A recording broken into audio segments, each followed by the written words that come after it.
We're talking about a 28-3 win, and Grayson's grades are here with this week's edition of the grades on the Sports Bash Live on 97.3 ESPN. Well, the grades are always interesting, a win, a loss, but Saquon Barkley, he was an A. It's easy to see why, but really, this is everything. They committed to it yesterday, Scott Grayson. That is why I'm looking for the grade of the offensive play caller or coordinator here. Kellen Moore, you gave a B. Nick Sirianni an A. They committed to running the football yesterday. Yeah, Kellen Moore a B was because there's still a first quarter drought. And, you play a good team, and going scoreless through the first quarter could end up being a difference in the game. This team's got to find a way to start putting points. Even a field goal at this point would be better than what they're doing. So, yes, but you're right. They committed to the run. They committed to Saquon. Now, you can ask yourself, why did they do that? Was it because Jordan Mailata wasn't there? It might be it's easier for, offensive linemen will tell you it's easier to run block. And so, with Fred Johnson out there replacing Mailata, was it a little easier to get him under control to just get his feet wet and get going with some running? I think it was Saquon back in New York, let the guy go do his thing, and he did. And it's what I've been looking for, which is to establish the tone with the run. And I said this yesterday. I think that what they found was the formula for success, which is establish and set the tone with the run, let the passing game feed off of that, and Jalen can find some lanes every now and then to run. And then, your defense obviously played great yesterday. Played great. And so that's your formula right now. All you need to do is just come out with a little more energy in the first quarter and find a way to get it going earlier than they did. And you'd find me giving everybody A's. It was a dominating win. And but yeah, to me, that's the formula, Mike. Just get Saquon going. Why wouldn't you? I just don't. Other than if you're trying to look like you're the smartest guy in the room, and I know I'm going to run the ball, so I'm going to pass it just to fool you. Why? If you can run the ball as well as they did yesterday, why don't you? Well, and listen, I'll ask you this question. Where would this Eagles team be without Saquon Barkley? Like, who are they? And I think you start to wonder, what are we without Barkley? And now if you answer that question, I think you are almost starting to find your identity by answering that question. Yeah, I'm glad you went there, because we've said here in this segment, what is their identity? And it's been like scratching your head trying to figure it out. I think you're right. I think they're finding their identity is starting with Saquon and evolving from there. And I like that. And you're right. Where would they be without Saquon? You look and compare to what they were doing last year with DeAndre Swift. I see Saquon's patience in the hole. I see his cuts in the hole. They're another level than what you were seeing from DeAndre. And that's not to knock DeAndre Swift. That's just Saquon's that good. I think we're seeing he's that good. That he will take the hole you give him, and he will do a lot with it. And even when the other team knows it may be coming. And you know what? Here's where Kellen Moore deserves some credit, too. He got dropped for a loss one time yesterday, I think. He was stopped for no gain or a yard here. He is the guy you've got to feed, because eventually he will break one. He broke 3 of 38 or longer yesterday. And so the commitment to it, the desire to keep going to him and let him do it. And look, when he came out, because they committed to it as well as they did, Kenny Gainwell even found some holes and got going. Why wouldn't you? It just makes it easier on Jalen. You're not asking Jalen to try to do too much. And look, in this process, suddenly there's not the turnovers come in the last 2 games. Yeah, Scott, one of the other things, you mentioned Gainwell being a big part of it. How about Ben Van Sumeren, the little fullback action they had under the center, offset eye, and there were 2 runs at least yesterday where Van Sumeren just had a kick-out block, and you talked about Barkley. All he needs is a little crease, and he used a little bit of a block from Van Sumeren for that 41-yard run. That one was a big one there. He had a big block on a Gainwell run there. I felt like they committed to the run, and I'm hoping, I said all last week, the star of this team is their offensive line. That's who the star. Yeah, Brown and Smith and Barkley can be stars on any individual day, but if they commit to their star being the offensive line, those other guys are going to be able to have monster performances. Because here's the problem. you don't know who to pick to be the star. So just pick the offensive line and say, you know what, you're the star, and we'll bounce off of that and find out who will be the star on that given day in terms of the skill player. Yeah, I like that. I agree with that. I think that's a good way to do it because you're going to need those guys every game. You're going to need those guys to be blocking and protecting Jalen as well as opening up the holes for the other guys. And so yeah, and with Van Sumeren, not only Van Sumeren in there, right, but the Wildcat they ran the one time, which I think there's potentially going to be some things to do off of that. And it was the first time they ran it, so it didn't go well. But I'll tell you what, I kind of like it. I kind of like some of the wrinkles they threw in yesterday that are going to make teams down the line. And that's what it was. It was for the chess game down the road to make them kind of think and have to react and play and think about, okay, well, if Van Sumeren's in there, here's what we've got to do. If Saquon's a Wildcat, here's what we've got to try to do. I think there's some things to do off of that I'm gonna enjoy seeing some more of. Saquon called Kellen Moore a wizard yesterday. I don't know that we've seen the wizard yet, but I think maybe we're starting to see the wizard. I'm looking forward to seeing what this wizard does with this offense down the road. Okay, so I'm glad you brought Kellen Moore up, and obviously Nick. They both kind of embattled last week, Nick more than Kellen. I guess they're almost by proxy put together. But the stat that if you're watching the live video, for the people who are watching the video, Sirianni, second best road winning percentage in the entire league since he has been the head coach. They're 20-9. They win almost 70%. We know how hard it is to win a road game in the NFL. So all going back to last week, and, obviously Nick, I think, wishes that did not happen. And, but do we undervalue his role on this team? I don't know. It's easy to throw knives at him when he gives you a reason to, and he's the head coach. He's going to have to take some of that. And I think last week he did get. I thought we talked about it. I thought he deserved some of the criticism that he got for his behavior. I think he dealt with it throughout the week. I think honestly the team sort of rallied around him a little bit as a byproduct of it. They said they had their best practices this week, and they also Nick threw a fully padded practice in there in the middle of the week. That doesn't happen very often during the season. And so these guys, they worked on things, and I think they were more focused. They had their best week of practice. I think part of that was because they rallied around Nick, and that's where I give Nick credit in that he got through the week. He absorbed it all. He didn't deflect it to any of his players. He didn't criticize them for not making plays. He took it. He answered the questions. I think the guys respected that. And I think what we saw was maybe this team, as a byproduct of it, come a little closer together around their head coach. Even you heard Jalen start talking a little bit more in support of Nick, which we haven't heard, a lot over the last few weeks or years. So I think there's a lot of positives that came out of that with those two guys, with him especially.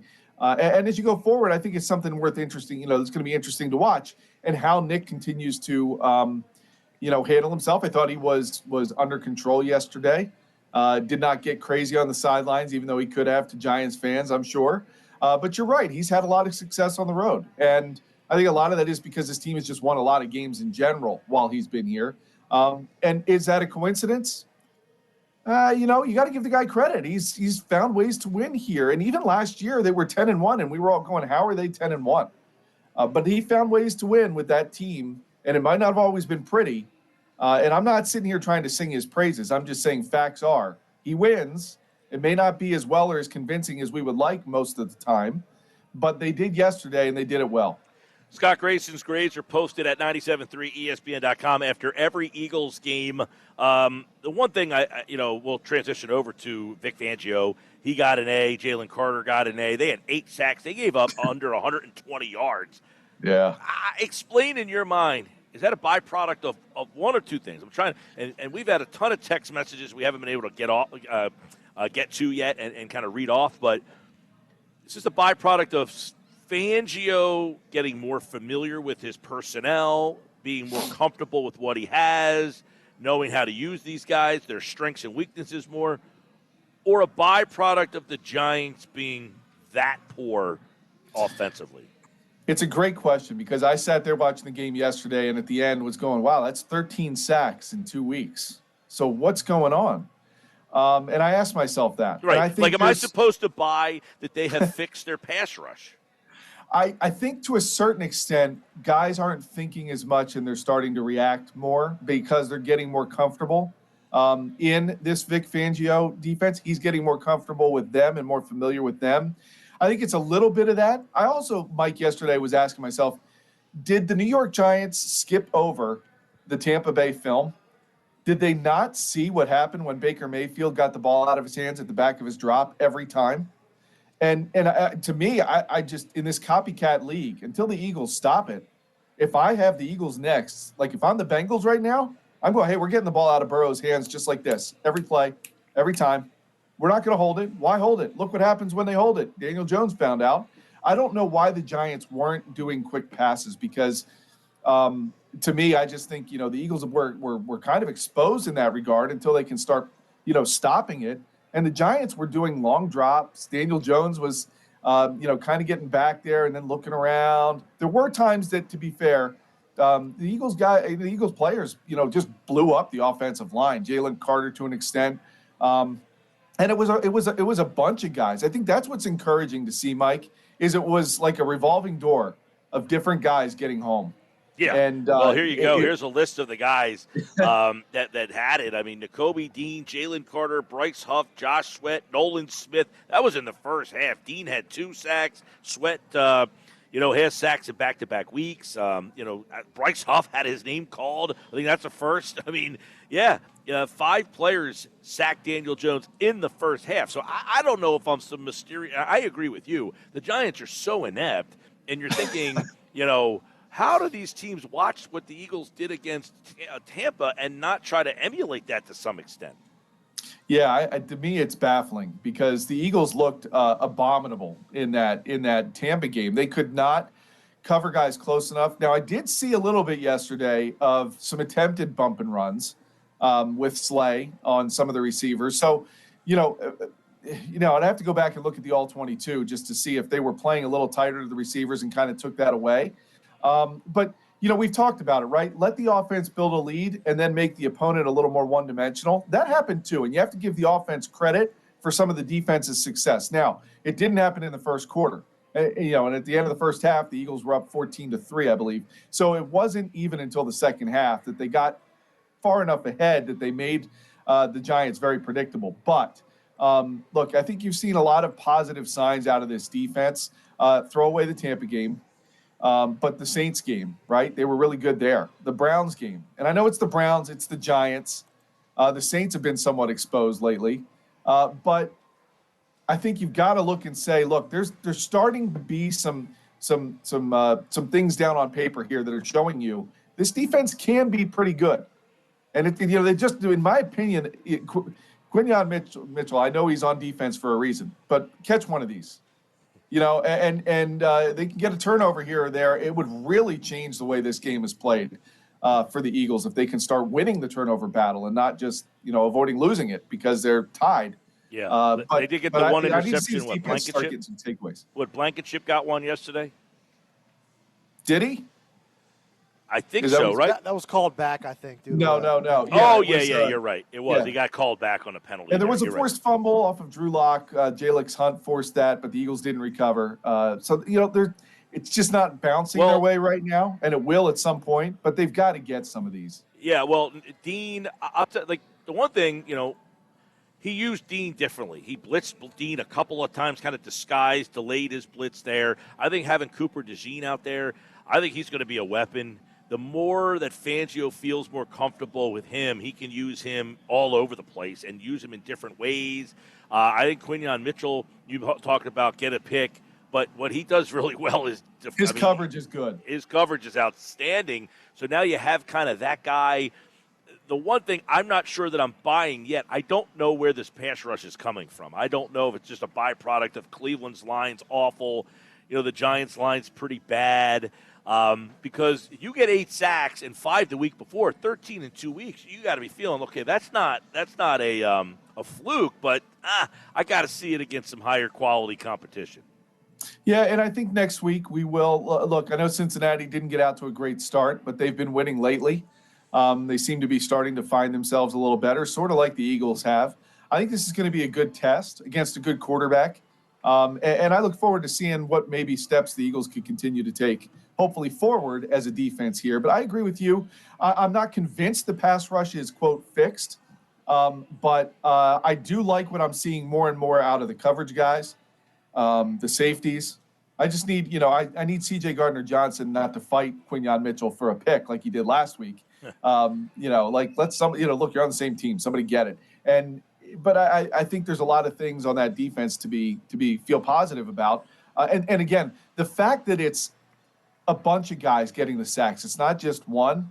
That tells me that it's more a byproduct of the scheme and not a guy who happens to be winning his battle. Well, that's a good point. And, the way, because for Dean to be in there, the way Dean's getting these sacks, you see him, he's kind of finding a little gap and kind of, timing that blitz there, but you're right. They're kind of stunning a little bit. They're doing some things up front. I thought it was interesting. Jordan Davis only played like 21% of the snaps yesterday. The Giants don't run the ball a lick, so he was not out there nearly as much. So maybe you got a little bit more pass rush because of that. But it's definitely a positive to see Sweat, Hunt get one. Not Hunt. Huff get one. And if Huff can get himself going, look, I know I've kind of been somebody who's written him off. I didn't like the signing to begin with. But if they can get something from him, I'm not asking him to get double-digit sacks at this stage, but can he get 8? Can he be a guy that just pressures the quarterback? How much different this defense could be, because they do have playmakers on the back end. Well, and I think you need to see Jalen Carter be the guy he was.